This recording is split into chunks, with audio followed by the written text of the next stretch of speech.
대장동 의혹을 조사하는 검찰에 대거 친정부 성향의 검사들이 포진해 있다는 말 때문일까요? 검찰총장이 직접 나서서 여야, 신분, 지위를 따지지 말고 수사라고 지시했습니다. 사회부 이혁근 기자와 함께 수사 상황 좀 더 들여다보겠습니다. 어서 오십시오. 우선 검찰이 정영학 회계사가 누구길래 처음으로 소환을 한 건지부터 설명을 해주세요. 네, 정영학 회계사는 화천대유 관계사 천화동인 5호의 소유주입니다. 회계사라는 직업을 살려 사업 계획서 작성이나 금융기관 섭외 등을 도맡기도 했습니다. 네. 정 회계사는 대장동 사업을 진행하며 화천대유 대주주 김만배 씨나 성남도공 본부장을 지낸 유동규 씨 등 핵심 인물과의 대화를 녹취해서 남겼던 것으로 전해졌습니다. 그러니까 화천대유에서 뭐 총무 역할 같은 걸 했던 것 같은데, 그런데 왜 녹취 파일을 만들어서 검찰이 그것도 넘겼을까요? 사업에 필요한 돈을 객출하는 과정에서 정 회계사가 다른 인물들과 사이가 틀어진 것으로 알려졌습니다. 네. 또 말씀하신 것처럼 정 회계사가 회사 살림을 도맡아 한 인물이다 보니 수사 과정에서 이번 사건의 주범으로 몰릴 위험도 있겠죠. 네. 여러 경우의 수를 놓고 고민을 하다 검찰 수사에 협조하는 쪽으로 마음을 돌린 것으로 보입니다. 그리고 앞서 리포트에서 성남도공 수사 상황도 언급이 됐었는데, 여기 사실 유동규 전 본부장이 좌지우지했던 것 아닙니까? 2015년 3월로 한번 거슬러 가보겠습니다. 11일 성남도공 사장이 사직을 하면서 유 전 본부장은 사장 직무 대리를 맡게 됩니다.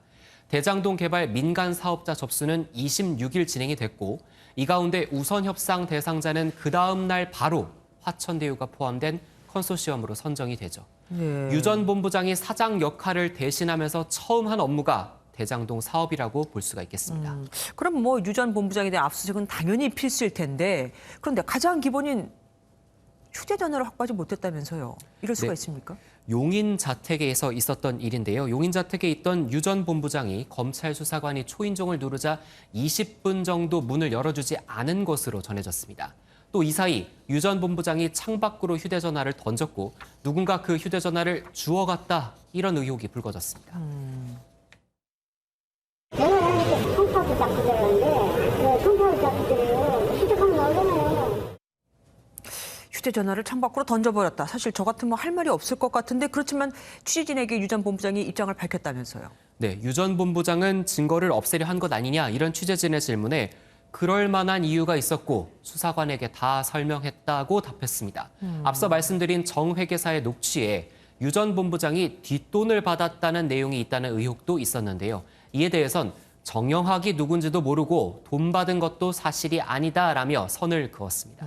소환에도 불응하고 휴대전화도 창밖에 던질 거 보면은 별로 검찰 수사에 협조할 것 같지는 않습니다. 그리고 사업자 선정 직전에 성남도공의 대장동 팀에 있었던 한 명이 입사를 했다던데, 이것도 맞습니까? 네, 유동규의 유에서 이름을 따왔다는 유원홀딩스라는 회사 기억하시죠? 이 회사의 대표는 정민용 변호사인데, 정 변호사는 2014년 11월 성남도공의 투자사업팀장으로 입사를 했습니다. 이후 투자사업팀은 대장동 사업자를 모집하는 공모 지침서를 만들었습니다. 잠깐만요. 그러면은 화천대유 포함된 그 컨소시엄이 대장동 사업자로 선정된 게 그 다음에 3월이니까 넉 달 전에 입사를 한 거네요? 네, 정황상 그렇습니다. 게다가 화천대유는 2015년 2월에 만들어진 자산관리 회사입니다. 정 변호사가 만든 대장동 사업 공모지침서에는 사업 신청자 구성원 중 한 곳을 자산관리 회사로 선정한다는 내용이 담겨 있습니다.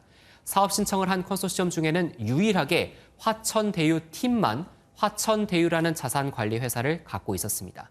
결국은 화천대유를 뽑기 위한 맞춤형 절차가 성남도공 안팎에서 진행됐다, 이런 의심이 드는 대목입니다. 그러니까 정 변호사를 성남도공에 추천한 게 남욱 변호사잖아요. 정 변호사가 들어가서 화천대유가 뽑힐 수 있게 또 지침을 바꿔놓은 거고요. 의심이 안 갈 수가 없네요. 지금까지 이혁근 기자와 함께했습니다. 고맙습니다.